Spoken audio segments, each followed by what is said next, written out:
Olá pessoal, tudo certo? Hoje eu vou fazer um resumo da aula de treinamento da resistência. Então, antes de começar, vamos dar uma olhada aqui na relação aproximada de distâncias, em diversas provas, como a corrida, o ciclismo e a natação. Porque muitas vezes a gente vai falar aqui de exemplos de prova de corrida, Só que nem sempre a pessoa trabalha com resistência na corrida. E sim lá na piscina, na natação ou no ciclismo.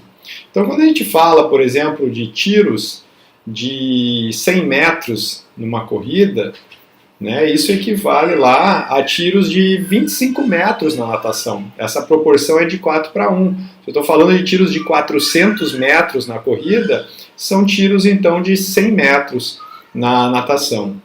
Enquanto que essa relação com o ciclismo é de 2,5 vezes. Então, um tiro de 400 metros na corrida, ele vai equivaler lá a 2,5 vezes, que vai dar 1 quilômetro, 1.000 metros. Os métodos para desenvolver a resistência, eles são resumidos basicamente em métodos contínuos e métodos intervalados. Os métodos contínuos são aqueles que não têm pausas de recuperação, isso é, você inicia o trabalho, treina e termina o trabalho. Não tem momentos de recuperação, de intervalos entre esse treino. Enquanto os métodos intervalados, eles apresentam essas pausas de recuperação. Por que existem essas pausas de recuperação? Exatamente para eu conseguir fazer um nível de intensidade de trabalho acima do que eu conseguiria se eu fosse fazer um método contínuo. Não faz sentido para uma pessoa já adaptada ao treinamento, treinada, eu fazer um trabalho num nível que eu poderia fazer de forma contínua com pausas.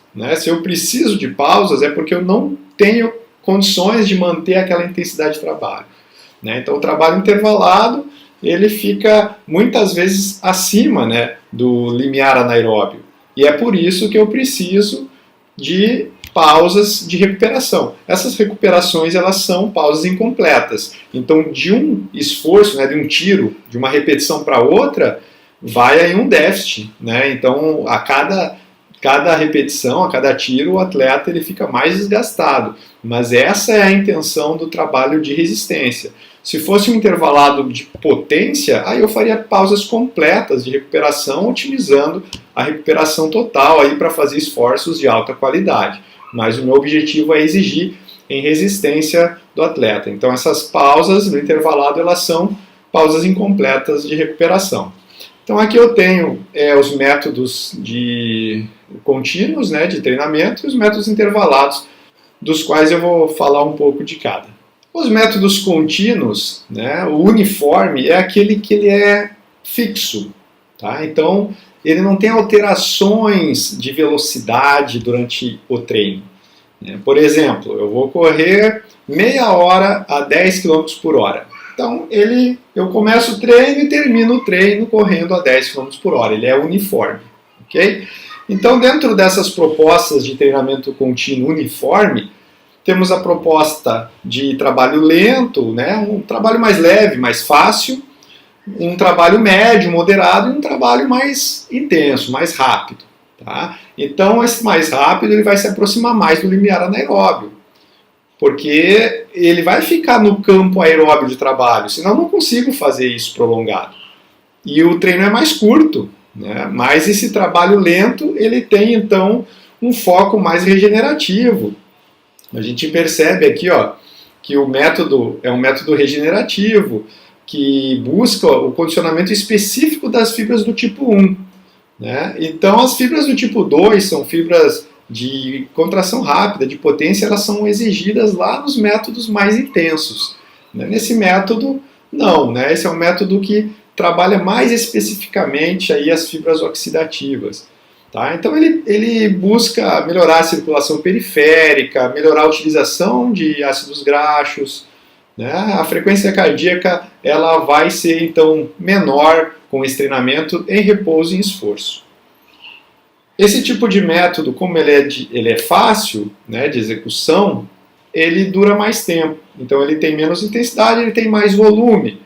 Tá? Então ele costuma durar entre 1 a 2 horas com um volume de 15 a 30 quilômetros de distância, em que a frequência cardíaca fica na casa aí de 120 a 150 batimentos por minuto. A gente percebe que a concentração de lactato fica abaixo de 4 milimols, né, entre 2 e 3, mostrando que não há acúmulo de lactato no organismo. É um trabalho oxidativo e fácil, né? Tanto que a velocidade aí da corrida ela fica na casa de 60% a 80% da velocidade competitiva. Esses trabalhos mais prolongados, eles exigem mais aí da oxidação das gorduras e deixam o nosso corpo mais inteligente para o consumo das gorduras. Não quer dizer que é esse trabalho que vai fazer com que a pessoa emagreça, queime gorduras ou não, porque isso é um resultado de um déficit calórico diário, independente do que você consome durante o treino. Mas pensando na performance esportiva, de otimização do consumo de gorduras, que é muito importante em alguns tipos de prova, a gente percebe aqui nessa tabela que quanto mais longo for o tempo da corrida, por exemplo, aqui na casa aí de 120 minutos, 2 horas, a participação das gorduras para gerar essa energia necessária ao esforço é de 30%, enquanto se eu correr meia hora é só 9% da contribuição de energia para esse esforço. E provas, esforços bem mais longos, como aqui, por exemplo, 300 minutos, aí a participação das gorduras ela é muito maior. Então a gente tem provas como ultramaratonas, ou mesmo a maratona para muitas pessoas, ela vai ficar nessa casa de tempo. O método contínuo médio ou moderado, ele já é um pouco mais intenso que o leve, e ele visa acabar aí com as suas reservas de glicogênio muscular. Então ele dura até por volta de 1h30, de 45 minutos a 1h30, e ele fica com uma frequência cardíaca na casa de 150 a 170 batimentos por minuto.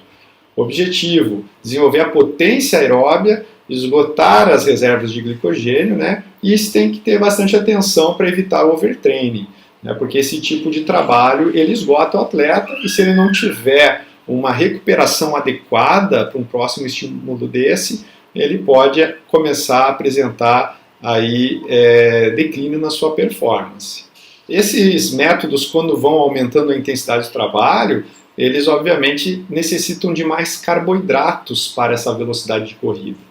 A gente percebe aqui num gráfico, essa linha que está crescendo aqui nesses balãozinhos aqui, é a utilização de carboidratos. Então, conforme vai aumentando aqui a intensidade do trabalho, o percentual de carboidrato utilizado para esse dispêndio energético é maior. E, da mesma forma, conforme vai aumentando então a intensidade, as gorduras, o consumo de gordura que está nesses quadradinhos, ele vai caindo. Então, quanto mais leve a intensidade do trabalho, mais gorduras participam aí na produção de energia. Esses métodos médios e intensos, no caso aí do trabalho contínuo uniforme, eles vão se direcionando para cá, onde eu preciso de mais carboidrato na produção dessa energia. E o método contínuo rápido, então, é um método que é de curta duração de treino, na casa de meia hora, de 20 a 45 minutos, e próximo às velocidades de competição, próximo ao seu limiar anaeróbio. É uma corrida forte, uma corrida mais sofrida, mas o treino ele dura menos. Então fica lá na casa de 170, 180 batimentos por minuto da frequência cardíaca, e o objetivo é desenvolver a potência aeróbia, a capacidade anaeróbia lática, inclusive.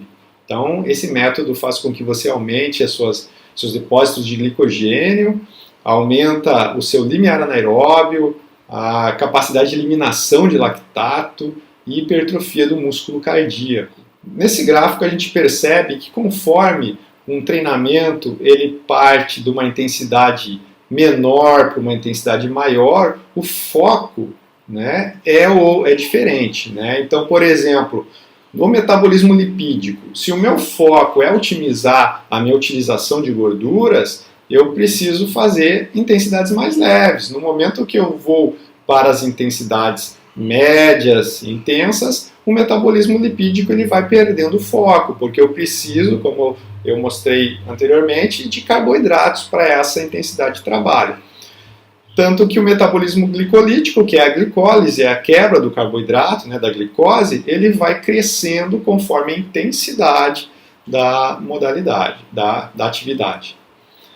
A concentração de lactato ela permanece estável enquanto o atleta está treinando abaixo do seu limiar anaeróbio, então para atividades mais leves, moderadas, mas no momento que ele vai para atividades muito intensas, né, que fiquem acima, inclusive, né, do limiar anaeróbio, como acontece no trabalho intervalado, a concentração de lactato ela é acumulada no organismo, porque há uma expressiva utilização desse metabolismo anaeróbio.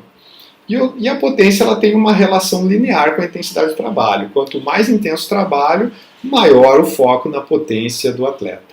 Uma outra variante de método contínuo é que ele deixa de ser uniforme, constante, fixo, e ele passa a ser, por exemplo, progressivo.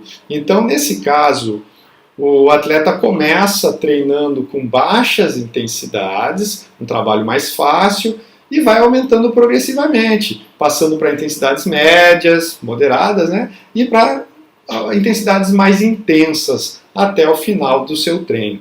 Então o trabalho inicia com uma intensidade lenta e pouco a pouco aumenta-se a velocidade da corrida, né, no caso.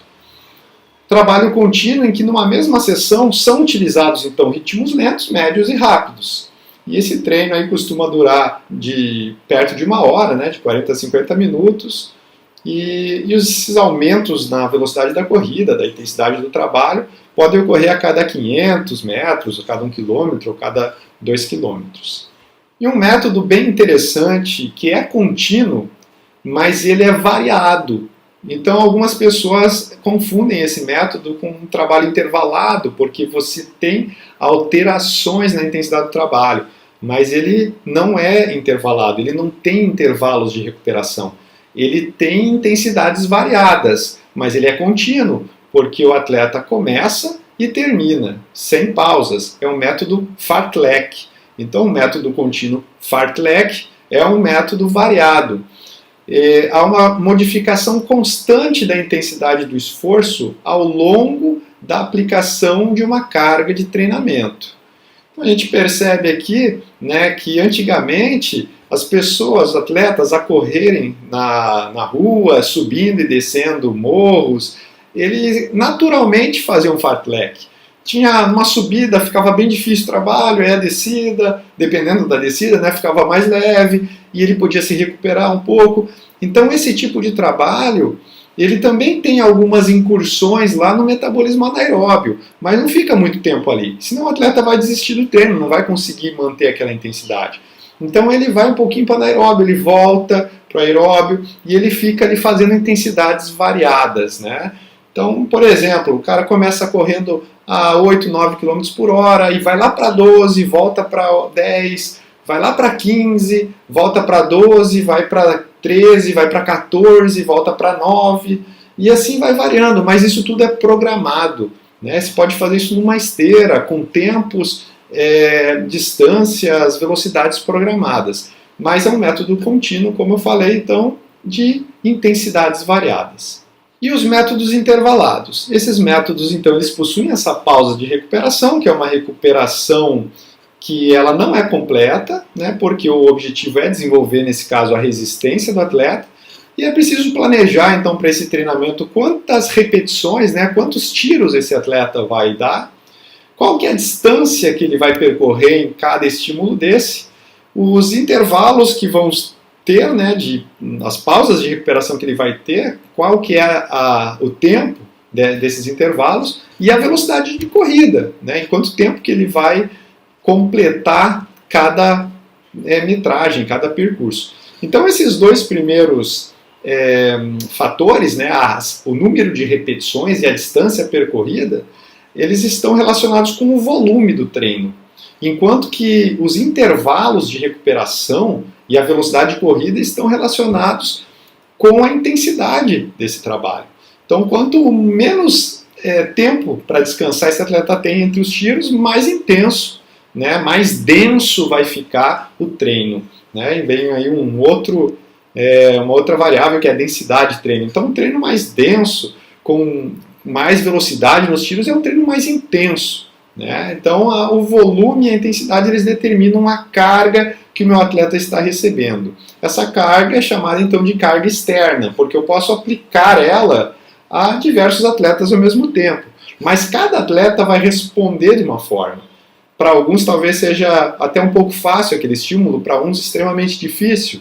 Não vai ser igual para ninguém, cada um vai ter respostas diferentes. Essa é a carga interna, a carga que o atleta está sentindo. E esse controle desse trabalho, ele poderia ser feito de diversas formas. Por exemplo, pela escala de Borg. Né? Então, um exemplo, eu dou uma relação aí, uma escala de 0 a 10, em que eu estabeleço um nível de dificuldade que eu quero para aquele treino. Então, se eu coloco lá um nível de dificuldade 0 a 10, 10, o atleta sabe que é máximo, que ele vai dar o máximo dele em cada tiro. Se eu coloco 8, ele já percebe que não é máximo, é difícil. Se eu botar 5, ele sabe que é fácil. Por quê? Porque a gente está acostumado na nossa vida com uma escala de 0 a 10. Todas as provas que nós fizemos na escola e diversas outras coisas têm esse padrão de escala. Então fica fácil, pela essa percepção subjetiva do esforço, o controle do treinamento. Alguns treinadores preferem controlar o treinamento pela frequência cardíaca, pelo consumo máximo de oxigênio, pelo limiar anaeróbio, enfim, né, pela velocidade crítica. Tem outras possibilidades aí de acompanhar, como o próprio lactato sanguíneo. Né? Os objetivos do trabalho intervalado é aumentar a velocidade de corrida, aumentar a potência aeróbia, aumentar o limiar anaeróbio e aumentar a potência e a resistência anaeróbia. O treinamento intervalado, como eu tinha falado, ele não vai ficar aqui dentro do ambiente aeróbio de produzir energia, porque eu consigo treinar aqui de forma contínua. Eu consigo produzir a energia a partir do oxigênio suficiente para o meu dispêndio energético dessa atividade. O trabalho intervalado, ele exatamente tem as pausas para que eu possa fazer incursões aqui no metabolismo anaeróbio e as pausas de recuperação no metabolismo aeróbio. Né? E esse trabalho intervalado, que eu vou e volto para o ambiente anaeróbio, me desenvolve muito a minha capacidade aeróbia, né, de resistência aeróbia. Tá? Então, nesse exemplo que está no meu livro, essa figura, eu mostro aqui que algumas intensidades de esforço, né, para esse atleta X aqui, estão dentro de um ambiente aeróbio, mas teve um momento aqui, ó, que ele veio buscar energia de forma expressiva no sistema anaeróbio, porque senão ele não consegue correr nessa velocidade. O organismo dele precisa de mais do que essa energia X aqui, ó, que ele consegue produzir no sistema aeróbio. Obviamente, essa quantidade de energia vai estar sendo produzida sempre aqui. Não vai parar de produzir energia a partir do oxigênio, mas ele precisa dessa outra energia anaeróbia. Se eu progredir no exercício nesse ambiente, o atleta vai à fadiga e acaba o treino. Mas, como eu falei, existem pausas de recuperação em que eu consigo, no trabalho intervalado, prolongar, né, esse esforço e com uma alta qualidade no treino. O método intervalado padrão, ele geralmente, numa corrida, né, são feitos tiros de 100, 200 ou 400 metros, como eu coloquei aqui nesse exemplo, em que as intensidades de trabalho é em torno de 75% da melhor distância para aquela marca. Então, qual que é a melhor velocidade, a menor tempo que a pessoa consegue fazer 100 metros, 200, 400? Então, 75% dessa intensidade de trabalho, né? Por exemplo, se ele faz 400 metros lá na casa dos 50 segundos, numa prova, então provavelmente ele vai fazer esses tiros aí lá na casa de 1:15, né? 1 minuto e 10, 1 minuto e 20, nessa faixa aí. né, que vai corresponder a uns 75% daquela intensidade da competição. Mas na competição ele corre uma vez, aqui são dados 10 tiros, 20 tiros de 400 metros. A gente percebe pelo volume aqui do trabalho, de 4 a 8 km. Isso é, para dar 4 km são 10 tiros de 400 metros. Os famosos 10 tiros de 400, em que os intervalos de recuperação ficam na casa de 1 a 2 minutos. Um outro tipo padrão aí de treinamento intervalado é o trabalho intermitente. Esse trabalho intermitente, por exemplo, 30 por 30, são 30 segundos de esforço por 30 de recuperação. Né? Então, são 30 muito forte e 30 bem leve ou uma pausa mesmo total. Então, o que acontece nisso? Eu posso fazer essa relação 1 para 1, posso fazer uma relação, por exemplo, 1 para 2, 30 segundos de esforço com 1 minuto de intervalo. Posso fazer uma relação de 1 para 3, 30 segundos de esforço com 1 minuto e meio de intervalo. Obviamente, o atleta ele vai preferir os intervalos maiores, uma relação 1 para 3, do que 1 para 1, porque é extremamente desgastante fazer essa relação 30 para 30, né, 1 para 1.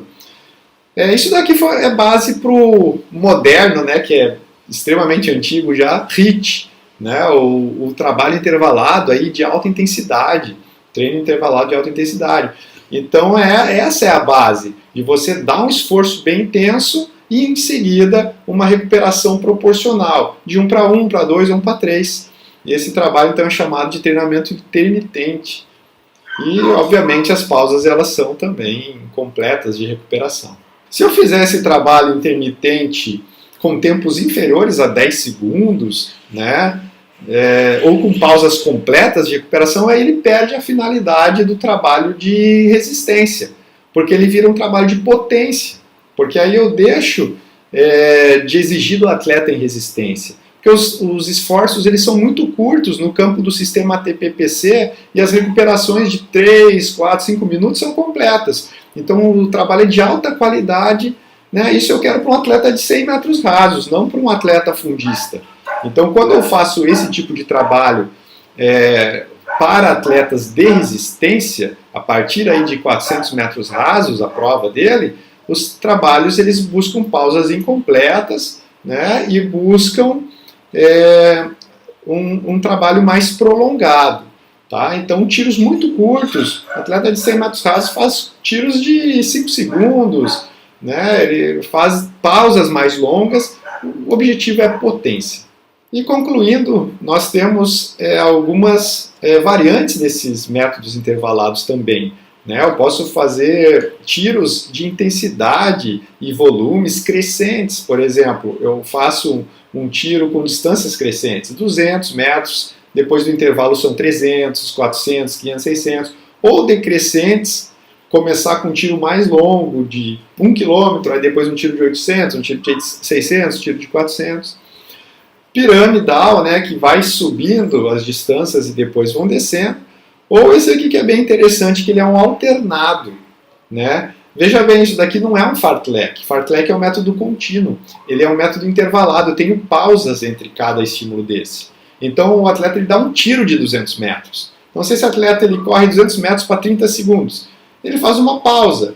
Depois ele vai fazer lá o tiro de 400 metros para 1,20. Aí ele vai fazer mais uma pausa. Aí ele vai fazer de novo o tiro de 200 metros para 30 segundos. Então, isso é bacana para o atleta. Ele gosta de fazer esse tipo de estímulo variado, né, em que é bom não só para o corpo, para a recuperação, entre o estímulo e o padrão, né, de bioenergética de cada tiro desse, que vai variando, mas também para a mente, né, de fazer algumas atividades diferentes, são bastante motivantes. Ok, pessoal? Um grande abraço a todos. Até mais.